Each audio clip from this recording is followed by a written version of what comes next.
മോശെ ആ ദേശം കണ്ടിട്ടൊന്നും ഇല്ലല്ലോ, പുള്ളിക്ക് എങ്ങനെയൊക്കെ പറയാം. പക്ഷെ പിടിക്കാൻ പറ്റത്തില്ല, ദേശം പിടിക്കാൻ പറ്റത്തില്ല.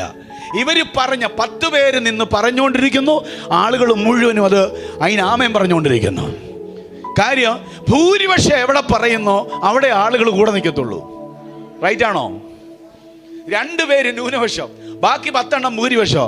അവര് പറയുന്നതിൻ്റെ കൂടെ ഇസ്രായേൽ മുഴുവൻ നിൽക്കുന്നു. പക്ഷെ 2 ന്യൂനപക്ഷം പറഞ്ഞതിൻ്റെ കൂടെ ഇസ്രായേൽ ആരും നിൽക്കുന്നില്ല. യഹോവയായ ദൈവം അവരുടെ കൂടെ നിൽക്കുകയാ.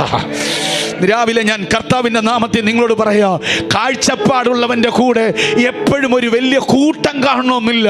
പക്ഷെ അവൻ്റെ കൂടെ സർവശക്തനായ ദൈവം നിൽക്കോ. ദൈവം കൊടുത്ത കാഴ്ചപ്പാടിനകത്താണ് നീ നിൽക്കുന്നതെങ്കിൽ നിന്റെ കൂടെ ദൈവം നിൽക്കോ. ഇന്ന് രാവിലെ വിശ്വസിക്കുന്നവർ മാത്രം അതിനാമേൻ പറ.